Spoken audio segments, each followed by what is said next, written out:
Class second आहे, पण हे एक संस्काराचा खजिना आहे.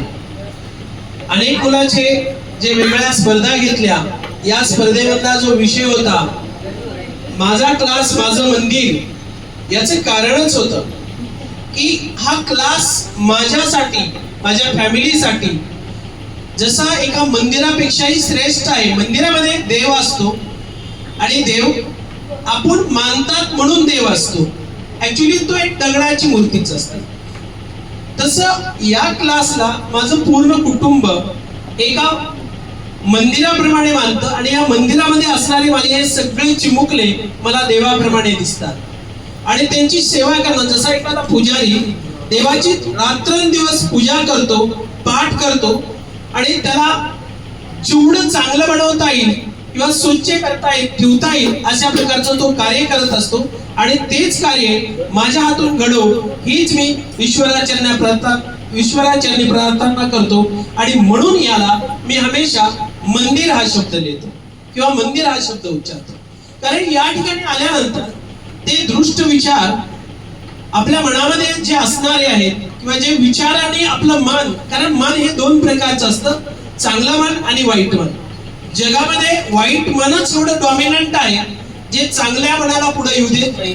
पण आपल्यासारखे विद्यार्थी जेव्हा भेटतात त्यावेळेस असं वाटतं की जगामध्ये वाईट विचारच नाही, तर इथं फक्त चांगले विचार आहेत. आणि म्हणून हे कार्य करण्याचं काम या ठिकाणी बऱ्याच वेळेस माझ्या पालकांना त्रास होतो तिसऱ्या मजल्यावर चढण्यासाठी. पण त्यावेळेस मलाही असं वाटतं की कदाचित क्लास खाली असणं गरजेचं आहे. पण पुन्हा मनात शंका येते, ज्याप्रमाणे प्रत्येक मंदिर उंच ठिकाणी असतं, डोंगरावर असतं, त्याचं कारणच काय? कारण काय? त्याचं शास्त्रीय कारण आपल्या सायन्सच्या भाषेमध्ये जेव्हा आपण एखादा डोंगर चढून जातात त्यावेळेस आपल्यामधून जी हीट बाहेर पडते, हीट म्हणजे निगेटिव्ह एनर्जी म्हणायला काय हरकत नाही. आणि जेव्हा डोंगरावर गेल्यानंतर आपल्याला थंड हवा लागते, त्याच वेळेस आपल्या प्रत्येक पेशी या काय करत असतात, प्रत्येक पेशी आपल्या ऑक्सिजन मिळत असतो. या पद्धतीने जेव्हा एखादा विद्यार्थी माझ्या आपल्या या मंदिरात येतो, हीच एनर्जी, निगेटिव्ह एनर्जी पहिल्या पायरीला दुसऱ्या पायरीला डिसअपियर होते आणि पॉझिटिव्ह एनर्जी त्याला प्रत्येक टीचर त्यांना देवाप्रमाणे बघतो असं मला वाटतं. आणि तीच एनर्जी यांना मिळते आणि म्हणून हा तुमचा क्लास एक मंदिर आहे. मित्रांनो, या क्लासची निर्मिती अतिशय कमी विद्यार्थ्यांमध्ये, जवळपास 7 विद्यार्थ्यांमधून झालेली आहे. आज एवढे विद्यार्थी क्लास अतिशय बेकार परिस्थितीमध्ये, क्लास निर्माण करणं हे जोक नसतं, व्यवसाय चालू करणं हे जोक नसतं आणि ती क्वालिटी मेंटेन करणं, त्या क्वालिटी. आणि यासाठी एकट्याचं कुणाचंही वर्क पडत नाही, यासाठी वर्क पडतं आपल्या फॅमिलीचं आणि आपल्या टीमचं. मला शिक्षकही छान लाभतात आणि दुसरी गोष्ट माझ्या पत्नीची हमेशा मला साथ असते हे कार्य करण्यासाठी. कारण गाडीला 2 चाकं असतात, 4 चाकं असतात किंवा कोणतीही वस्तू घ्या, इव्हन 2 व्हीलर घ्या किंवा सायकल घ्या, त्याला चालण्यासाठी दोन्ही चाकाची गरज पडते. तसा हा क्लास आहे. मॅडम आणि मी आहे म्हणून तुम्ही बघत असता.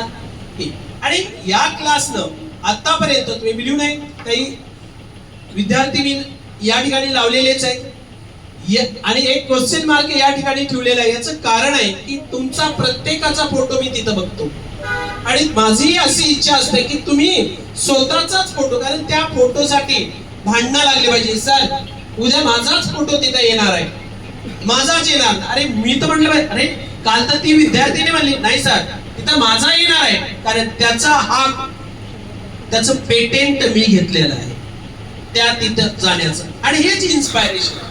मला नाही वाटत की एखादे मोटिवेशनल लेक्चर वगैरे ऐका, तुम्ही स्वतःकडे बघा, स्वतः काय करू शकतात ही ताकद ओळखा. निश्चितपणे जगातली कोणतीच अशी ताकद नाही जी तुम्हाला डिसअपियर करेल. या दीदीने जसं म्हटलं की मी डिमोरेट झाले होते, मला वाटायचं मी MBBS होणार आहे, मी नीट क्रॅक करणार आहे, पण काही गोष्टी अशा घडल्या की मी करू शकणार नाही, कारण काही प्रसंग 10वी मध्ये दिला असेल. पण आता परत हे कोणी केलं, त्यांच्या मनाने केलं. कारण मनाला पॉझिटिव्ह ठेवा.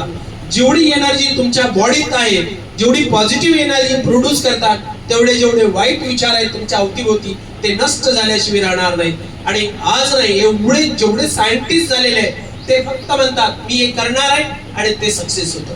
आपण करण्याच्या पहिलेच म्हणतात आपल्या आज ज्याला बऱ्याच जणांना मी म्हटलं इन्स्टंट वर राहतो स्पीड, हा सर मला येत नाही, अरे काय लागतं त्याला, क्लास आणि सर तुम्हाला वाढदिवसाच्या हार्दिक शुभेच्छा, एवढंच म्हणला तरी तुमची पॉझिटिव्ह एनर्जी तुम्हाला ही इन्स्पायरेशन असेल. घरी जातात तेव्हा म्हणतात बापरे आज मी पहिल्यांदा सरांनी माहिती दिलं माझ्या हातात, मी एवढं तरी बोलले. ही ताकद तुम्ही बिलीव्ह नाही करणार. हजारो जरी लेक्चर लोकांचे ऐकले किंवा कुठे गेलात तरी तेवढी भेटत नाही जेव्हा स्वतः माणूस एखादा काही करतो. आणि म्हणून मी म्हणतो की प्रसंगाला जेव्हा प्रसंग येतो ना त्याचं सोनं करा. आता एवढ्या विद्यार्थी सगळ्यांनाच माझी इच्छा आहे की सगळ्यांना बोल, पण एवढं शक्य नाही. पण ज्यांना ज्यांना चान्स दिला त्यांनी खरंच सोनं केलं. आणि अशा प्रत्येक संधीचं सोनं करायचं शिका. जगामध्ये तुम्ही टॉपर राहिल्याशिवाय राहणार नाही. म्हणून संधी पुन्हा पुन्हा चालून येत नाही आणि एकाला तर पुन्हा पुन्हा कधीच येत नाही. म्हणून जेव्हा आलं, जेव्हा संधी येते ती सोडायची. आणि खास करून 10वी आणि 12वीच्या विद्यार्थ्यांना संधी आलेले घराचं, फॅमिलीचं, पाहुण्यारावळ्यामध्ये आणि शिक्षकामध्ये टॉप बनायची संधी. पुन्हा जीवनात 12वी येणार नाही, पुन्हा जीवनात 10वी येणार नाही. आणि म्हणून या संधीचं सोनं करा, या संधीचं सोनं करा. आणि क्लास तुमचा आहे, क्लासची डिसिप्लिन ही सगळ्यात महत्वाची. डिसिप्लिन, कारण काय होतं हे यासाठी म्हणतोय, तुम्ही घरातून निघला तर तुमच्या पाठीवर सिम्बॉल पडतोय हे सफल क्लासचे विद्यार्थी आहेत. आणि इथून घरापर्यंत जाऊस्तर हे सफल क्लासचे विद्यार्थी आहेत. आणि जर तुमची डिसिप्लिन खराब असेल, रस्त्याला जाताना हे करताना तुम्ही